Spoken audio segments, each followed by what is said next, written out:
Good morning, everybody. Mike and Rich here. We're doing a special St. Croix spotlight today. Yep. There's a lot of new stuff with St. Croix, as well as we got a large amount of stock in. A ton. So that's a great time for us to tell you about St. Croix rods, obviously. That's right. But they did come out with it. They redid a bunch of lineups, a bunch of new things. So we really wanted to spotlight some of that. We haven't gotten all of it in, but we've definitely got enough to show you guys some of the cool new stuff going on. So you and I were just talking about it a minute ago. So they expanded the Triumph line. They did. Well, so one of the big stories is the Tide Master is no more. And so that was a pretty big series for them, and they've kind of split that up into the Triumph and a little bit into the Mojo Inshore. So the Triumph Inshore is a new rod series for them. It's a kind of expanding that Triumph family. Right. And it's a different rod than the Triumph, geared towards your inshore guys, so us striper fishermen, anybody fishing along the coast, it's going to be a great rod for them. Right. So one of the best things about the Triumph Inshore, as you kind of pan your camera over here and check it out, are first, let's talk about things that are most important, which is the colors. So so your Triumphs used to be black, they're now blue. They got a nice deep blue to them. The Triumph Inshores are going to have a green hue to them, so very similar to those Tide Masters. Very easily notable. Big difference between the Tide Master Inshore, the Triumph Inshore and the Triumph.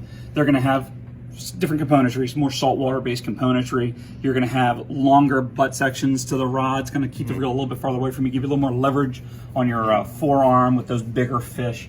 And then of course a little bit stouter taper, a little bit heavier rod. They can handle those bigger fish and bigger lures too. Yeah, absolutely, which is great. Right now we're doing a lot of plugging and things, so those guys who are throwing these like 1.5, 2 ounce plugs, this and that, like the inshore models are going to be great. And I think we all kind of, for certain types of fishing like that, long butt sections on the bay are really nice, and these aren't overly dragged out bottom fishing long, but they are the right in between where it's not this short bass style taper on them. A little bit better on the rod holders. Yeah, so I really like it too. The new additions too of just different sizes. In the regular Triumph model, they also added some new SKUs and a few more sizes and weight ranges in there. So you'll start seeing those pop up as well. So this is actually all our spinning rod Triumphs. I think we have a whole beautiful line. Lindsay's going to show you right now.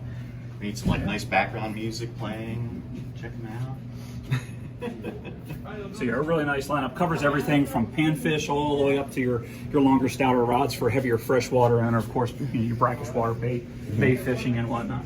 Yep. So now we're going to get into, we're actually going to stop over at the travel section because this is kind of a big time of year. I know no one's really traveling from COVID, but traveling could be just driving 2 hours to the mountains, something to throw in the backpack. So St. Croix makes a great lineup of 3- and 4-piece rods. They do, and they break down nice and small, come in a little padded case that you can store them in. So great to just throw in the back of the car and always have a rod with you, but it also fits really well in a backpack or on a carry-on if you are traveling.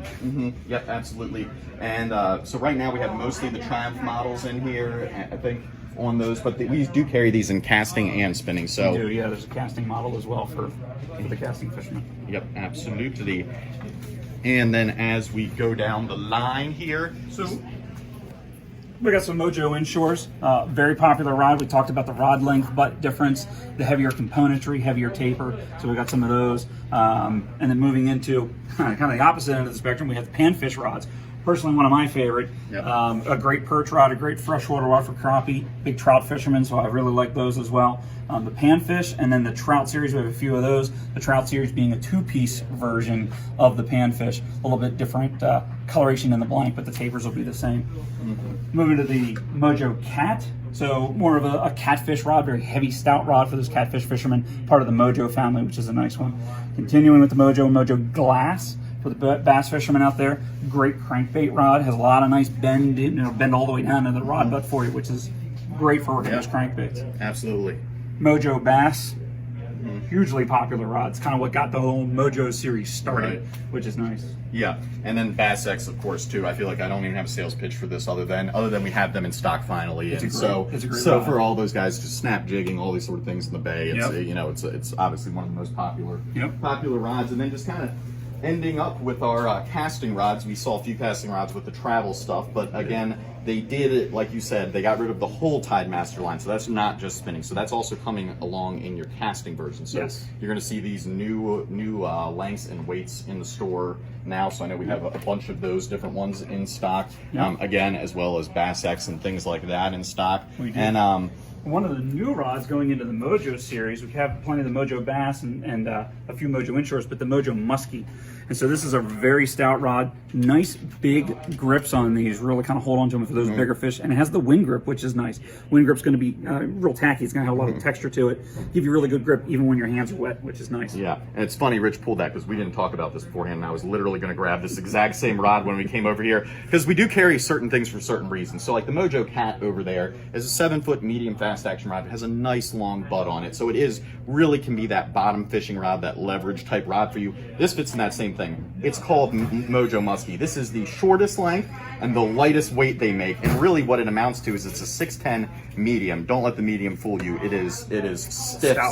Yes. But essentially what this equates to is, hey, cobia fishing, this is going to be phenomenal. Big reds, Absolutely. big rock, all those sort of things. And like Rich just pointed out, having things like these great, nice big wing, like that is, that's just so nice. It feels good. It's going to be great to get leverage on. It's gonna really help you. So that's one of those rods that fits right in, just actually like the Mojo jig next to it, which is really more of an offshore model. So again, we're carrying the lightest weight action in the shortest, which is still extremely stiff. But again, gives you all those kind of things. You know, if you're looking for more of that true traditional long butt, you know, bottom fishing rod, that's going to be the ticket right there. Yeah, and these heavier rods work really well for wreck fishing too, like that longer butt stick underneath. Absolutely. When you're doing a deeper jigging, like off Ocean City. Yeah, absolutely. And I think the exciting part here too is we have tons of the new Mojo Inshore coming. We have a lot of new rods. So we just showed you some of the new ones they just came out with that just came in, but we expect over the next 2-3 weeks to be seeing all of these new Mojo Inshores coming in, which should be completely different makes and models. So we'll be bringing those up on the What's Hot videos, I'm sure, and bringing those to you as they come. Lots of good stuff to come. Very exciting. Yeah, absolutely.